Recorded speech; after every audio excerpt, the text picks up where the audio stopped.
All right, last pre-recorded video, and I'm glad because this isn't my preferred format. But I decided to share my plans for 2026. So I'll start with plans for the channel. So I originally started this channel.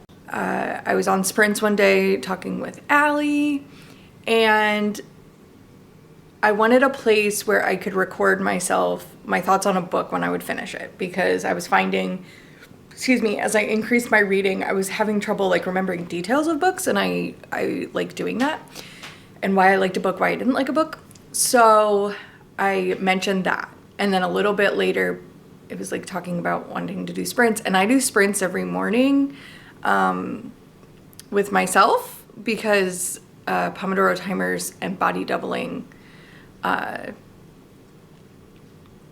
are ways that I can get things done. So I decided to mention that I would do sprints, and then it kind of turned into a whole thing. And now I have a channel where I'm going to be sprinting 4 days a week. So I'll put it here. This is my schedule for January. There are days it might get a little bit later or pushed or, affected, but as of now, starting January 5th, I plan to sprint Monday, Tuesday, Wednesday from 9 to 5 9 to 3, and then Thursday off, and then Friday do 9 to 12, and then take a break for an hour, and then go again from 1 to 6. We had long sprints on Friday the other day, and it was really nice. So that's my plan. I may have a playlist of my book reviews going public. They might still stay private for myself, depending what I end up doing with them. I also have ideas with that, but again, I did not start this to be a YouTuber. I don't want to be a YouTuber. I don't want to be a booktuber. It's truly, the main focus is on sprints. But so my sprints, my days are, I'm trying a new cleaning method, which is weird. I get some stuff done for research, and then I read. And I read both for research work and for fun. And I do best when I gamify my reading or give myself challenges, so I decided to join a bunch of challenges this year. So that's mostly what this is going to be about. And I am filming this the same day as I filmed the previous video because my family is giving me time and I didn't expect it. So I'm taking it while I've got it. So all that said, my reading plans for this year, I'm going to talk about the challenges first. So I am doing the anti-brain rot challenge. All these will be linked below, but that This Story Ain't Over Jenny is doing, and that involves a lot of things, a critical media journal, annotating, all kinds of things. I don't know how long I'll keep up with it. I'm hoping for a long time. Most of that stuff I kind of do by default anyway. The hard mode is to read a BIPOC author, a book authored by a BIPOC author just as frequently as a white author. So that's the main challenge I'm taking away from this. And then the different formats. And then I'm doing Buzzword. I do it, Buzzwordathon challenges, covers and titles. I've done them every year now this will be my 5th year, I believe, 4th, 5th. And I love doing it. It just keeps me accountable and it gives me something, again, to guide my reading. I'm hoping to do Allie's buddy read for her Patreon every month. And then I'm going to do the Good Day to Read Indigenous Book Club. So these are the books for the year. It's online, and it's mostly just because I like reading Indigenous authors, and this is a way to tell me which ones to read, what books to read. And then I'm doing the KT Lee, Kristen Lee's Baldwin 2026 challenge, which involves reading James Baldwin every month. I read my first James Baldwin, oddly, in 2025, and just mostly essays or speeches, and so I wanted to read more. Here's a guided way so I can read more. I believe that's the only challenges I'm doing. Editing Ellie. You'll see me again in a little bit because I realized I didn't do Book Mori, but I guess you would have seen that's in previous video. But I realized I didn't actually talk about one of the challenges. So I'll put the thing here. I am doing a diverse reading challenge from Bookosaurus Bex. I'm kind of just treating it like a bingo board, but they do have principles. Excuse me. I did not print it in color, but it looks like this. But I love, it has different categories of representation, and I think a lot of my books fill these anyway, but really to push me on like, what am I missing in my reading is kind of how I'm using it. So I don't have like a certain amount I'm trying to get each month or something, but just marking off books as I go. And then my thought is that in December or November, I'll really see like what is missing from my reading, what identities are missing, and to finish it out. So, all right. Yes, those are the only challenges outside of me. So for me, I have 50 books that I'm trying to read that I already have. I get excited about books and then, like everyone, I forget about them or I deprioritize them or they don't fit the prompts, so I don't read them. All those reasons. So I'll start with ebooks because those are the ones I don't have physically. So I'm not gonna go over summaries except for one category, but for ebooks and physical books, I'm not. So we'll get there. For ebooks, I hope to read The Ministry of Time by Callie Ann Bradley, The Skin in Its Girl by Sarah Cipher, If the Dead Belong Here, Carson Faust, The Echo Wife, Sarah Gailey, The Raven Scholar by Antonia Hodgson, Dig by A.S. King, The Final Act of Juliet Willoughby by Ellery Lloyd, Wilder Girls by Rory Power, Life and Death and Giants by Ron Rindo, The Listeners by Maggie Stiefvater, The Lilac People by Milo Todd, and Women Talking by Miriam Toews. I should have looked up pronunciation. That is something I do hope to do, or would hope to do if I was doing booktube, but I'm not. Okay, anyway. So those are the 12 ebooks I already have, I want to read. For physical books, I put them in alphabetical order by title. Again, I'm not gonna give summaries, and maybe the better idea would have just been to put them up on the screen, but that's okay, we're gonna do it this way. So I have Anita DeMonte Laughs Last, Chloe Baker's Lost Date, The Cloisters, Emily Wilde's Encyclopedia of Fairies. I only own the first one, which is impressive because usually when I think I like a series, I'll like a series, but I also shop a lot of thrift stores and I don't think I've seen the sequels. The Farm, Her Body and Other Parties, Illuminae.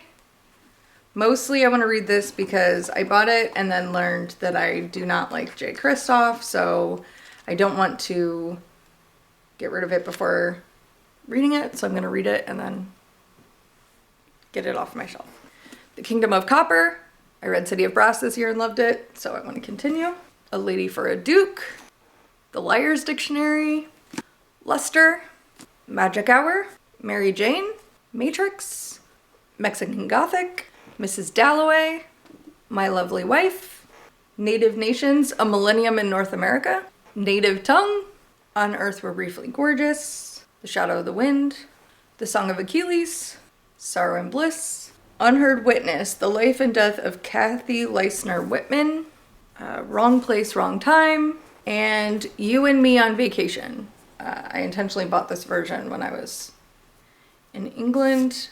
Still haven't read it, and I will be reading that or reading this to kick off the year probably. I don't know that it'll be my first book, but first week because the Netflix adaptation. Okay, so those are my 26 and 26 off my physical TBR that I already own, that every time, so these are my read books. If they're horizontal, they're my kids, they're by author. Read fiction books. We have read nonfiction across the room and my child's nonfiction across the room. And then in my room, I have shelves of unread. And so these are books that every time I'm looking at them on my shelf, I'm like, oh, I really want to read that. And then I don't for years. And so I'm really, really going to try. Okay. And then the last challenge that I'm challenging myself, I go to a lot of academic conferences and fall in love with books, and they sound so interesting. And as I said before in a previous video, I love research, and so I'll find these books and I want to read them, and then I don't. So I have 12 that I'm trying to read through this year. Part of the Anti-Brain Rot Challenge is to read like an academic article or essay a month, or read an article, or I don't know, something like that. So I'm going to use these books to fill that. 2 of them are not actual academics, but they're about academics that I use a lot in my work. So, okay. So those books are Ain't I an Anthropologist? Zora Neale Hurston, Beyond the Literary Icon. This is the category I will actually talk about these a little bit. So this is by Jennifer L. Freeman Marshall, and it's about how Zora Neale Hurston is considered just a writer, but she was also a cultural anthropologist, but no one like talks about her that way. And how she's been marginalized as an anthropologist because she was a Black woman. So I've been excited for all of these. Okay, and the category is Inside New York's Vogue, House and Ballroom Community by Ricky Tucker. I think I got this the first conference I went to, but I'm excited, and my immediate family is going to see Cats the Jellicle Ball when it comes to Broadway. We tried to go off Broadway, long story, but we're going to watch Paris is Burning before that, and this also I want to get read before then. Okay, Homeland Maternity, U.S. Security Culture and the New Reproductive Regime by Natalie Fixmer-Arraez. This is going to be hard. A lot of these are going to be hard. But it's talking about using how motherhood is weaponized, especially in the United States, especially around security. A lot of my work involves not just menstruation, but reproductive bodies, and also surveillance. So this kind of fits in. I found this and was so excited about it, and then didn't read it. Of Black Study by Joshua Myers. This is one of the 2 that I have scheduled when I will read this, and I'm going to read this in February. I try to read and prioritize Black authors in February. I try to read them year round, but like prioritize in February, and then same with Indigenous authors in November. So anyway, this book is about about Black intellectualism and how that requires a different way of thinking, and the founding of African American Studies departments, and just how basically Black intellectuals are at the front line and the forefront of academic freedom. And I saw him speak at my school, and he was incredible, and the way he was talking about his book. And so the next 2 are the 2 I was saying. So I have The Lives of Michel Foucault by David Macy, and The Power of Adrienne Rich, a biography by Hilary Holiday. Both of these people are instrumental in my personal theorizing and work, but also reckoning with, they both have massive issues. And so I'm curious, I actually don't, what I know of their personal lives is only so much. So both of these books, I'm very curious what their to learn more of their personal lives, and see how it connects. Not that it necessarily would connect to mine, but how it would connect to their work. So this one looks huge, but like all of these books, there's a huge chunk at the end that's notes. So this is 480 pages, which isn't nothing, but like I don't know, it really intimidates me. And then this one, same thing, but it's nowhere near as long, but this does have deckled edges, which I do not like. The next one, I have Queer and Transmigrations, Dynamics of Illegalization, Detention, and Deportation. This was also bought at my first conference. You know, yeah, it's pretty prescient and important right now, but also it was relevant then too, just wasn't talked about as much. But this is actually, I learned yesterday, this is a collection of essays by different academics or articles by different academics. So that's cool because it covers various fields. Yeah, I'm really excited for this. And it doesn't just include, when we talk about this often, we talk about at the militarized border between the United States and Mexico or the United States and Central America. This doesn't just include that, and does talk about like settler colonialism and indigeneity and things. So it's Queering the Midwest, Forging LGBTQ Community by Claire Forsty. I am from the Midwest, so I wanted to make sure that I read this, and reading the synopsis talking about it's a river city, and I knew it wasn't about my hometown because it talks about the population being just over 50,000, but I was very curious. She never says where it is. I kind of flipped through this once. It says a majority of River City citizens are white, working class, and Catholic. Trump's primary demographic, but River City is described by residents as progressive, welcoming, and safe space. So it's not Omaha. I believe it's probably Cedar Rapids, Iowa. That was with some digging, so I'm not positive, but it doesn't matter. I am curious on like an academic writing and research into a city that is similar to where I grew up. I find the Midwest, I call it the Midwest, but I lived in Ohio and they called themselves the Midwest and it felt different. So the Heartland is what I've heard people call like Nebraska and Iowa. I miss parts of it. I don't miss other parts, and I'm curious of that exploration. Okay.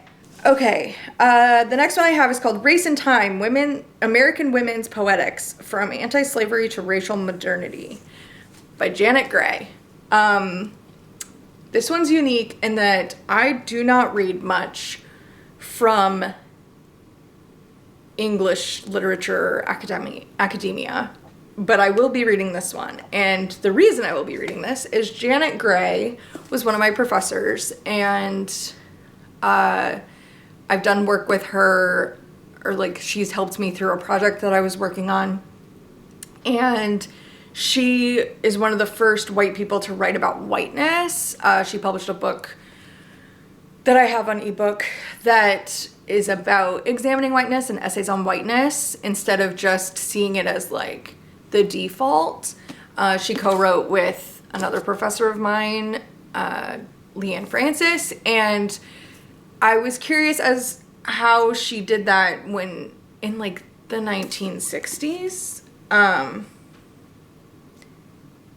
I just noticed it's got a post-it from her. It's so funny. This wasn't for me. So this was written in 2004.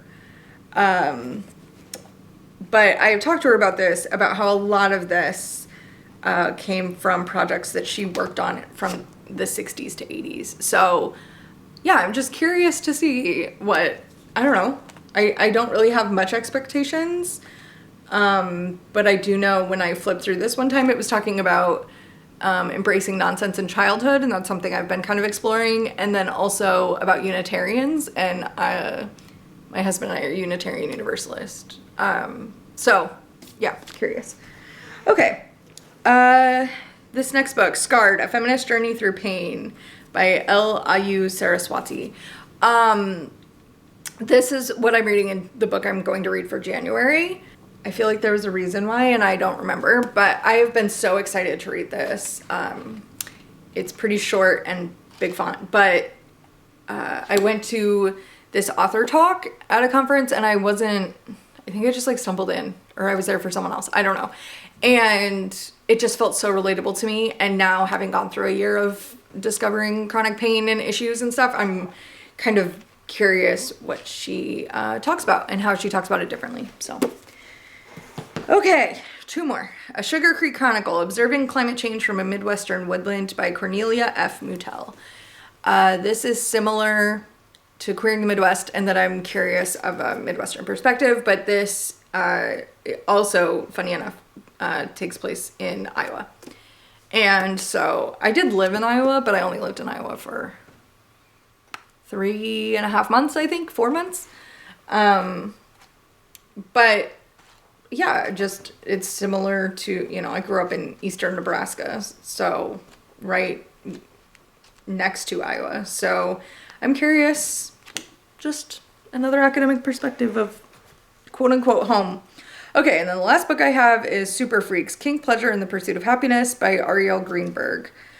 Yeah, I'm excited to read this about academic research and kink, and I do sex stuff. That sounds really weird.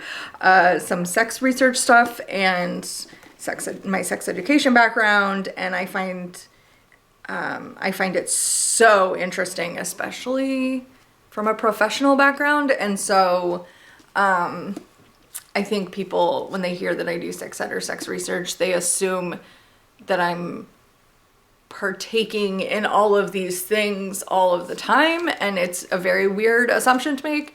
But I'm excited to have this to just discuss these communities and these behaviors in apparently a pretty fun academic way. So, okay, that is all I am hoping to read as almost like a forced, not quite.